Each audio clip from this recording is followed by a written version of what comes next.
नमस्कार दोस्तों, स्वागत है आपका ज्ञान भक्ति चैनल में। आज के वीडियो में हम आपको हलचटी व्रत की कथा सुनाएंगे।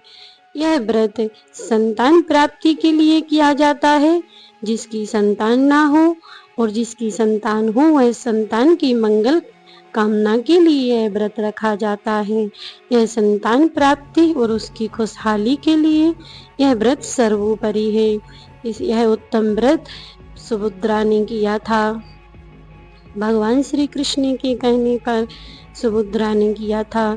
दोस्तों, इस दिन माना जाता है कि भगवान बलराम जी का जन्म भी हुआ था, इसीलिए इसे बलराम जी के जन्म दिवस के रूप में भी इसे मनाया जाता है।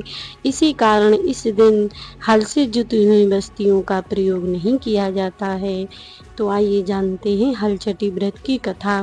प्राचीन समय में राजा युधिष्ठिर ने भगवान श्री कृष्ण से कहा कि हे देवकी नंदन, सुभद्रा अपने पुत्र अभिमन्यु के मरणोपरांत शोक से संतप्त थी और वहां अभिमन्यु की भार्या उत्तरा का गर्भ भी ब्रह्मास्त्र के तेज से दग्ध हो रहा है और द्रौपदी भी अपने 5 पुत्रों के मारे जाने से अत्यंत दुखी है। कृपया करके इनके दुख का कोई उपाय बताइए।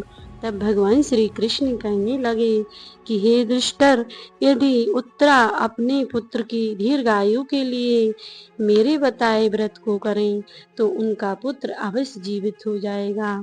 तब भगवान श्री कृष्ण कहने लगे कि यह व्रत भद्र व्रत कृष्ण पक्ष की षष्ठी को किया जाता है।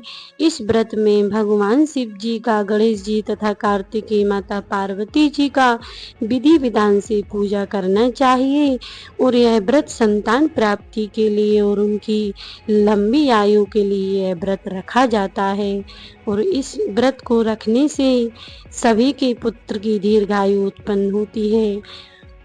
जो स्त्री इस व्रत को विधिवत श्रद्धा भाव से करती है उसके पुत्रों को दीर्घायु प्राप्त होती है तथा चिरंजीव होते हैं।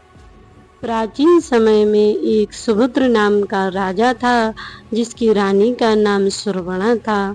राजा रानी को एक हस्ती नामक बालक था। हस्ती अपनी धाय माँ के साथ एक समय गंगा स्नान के लिए जा पहुंचा। वहां पर बाल स्वभाव से वह गंगा स्नान करते समय गंगा जी में खेलने लगा। उसी समय एक ग्राह उसको खींचते हुए गंगा जल में ले गया। यह समाचार धाय माता ने आकर उनकी माता को सुरवणा को सुनाया। तब उनकी माँ सुरवणा अत्यंत क्रोधित हुई और उसके पुत्र को, धाय के पुत्र को भी अग्नि में फेंक दिया।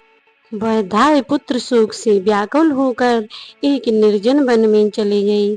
वहां पर शिव पार्वती का सह परिवार पूजन करने लगी और घास, तृण, महुआ जो सूखा धान होता वह खा लेती थी।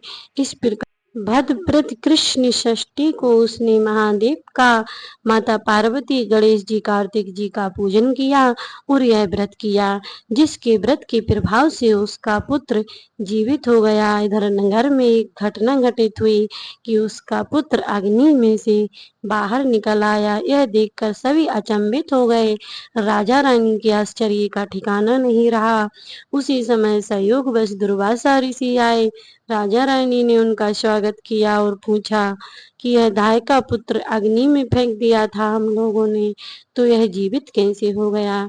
तब दुर्वासा ऋषि ने बताया कि तुम्हारे पुत्र शोक से वह, जब तुमने उसका पुत्र अग्नि में फेंका तो वह पुत्र शोक से व्याकुल होकर निर्जन वन में महादेव शिव पार्वती का पूजन करने लगी और उनका व्रत करने लगी, जिसके प्रभाव से उसका पुत्र जीवित हुआ है।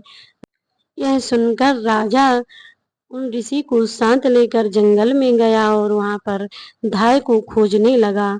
धाय के मिलने पर उसने पूछा कि तुम्हारा पुत्र अग्नि में से जीवित हो गया है, यह कैसे हुआ।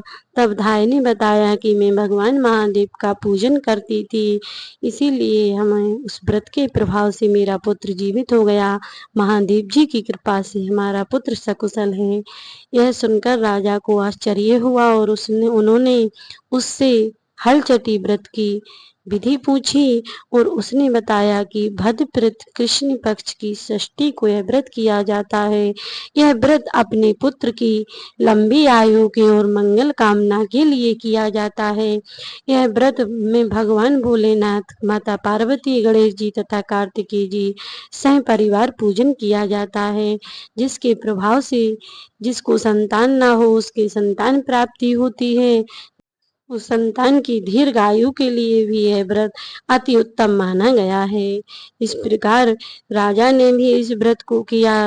उस धाय के कहने पर राजा ने, रानी ने विधि विधान से इस व्रत को किया तो उनका पुत्र जो ग्राह ले गया था वह उनका पुत्र गंगा जी से बाहर निकल आया। यह देखकर सभी आश्चर्यचकित हो गए और खुशी का ठिकाना नहीं रहा। राजा रानी अपने पुत्र के साथ सुखपूर्वक रहने लगी।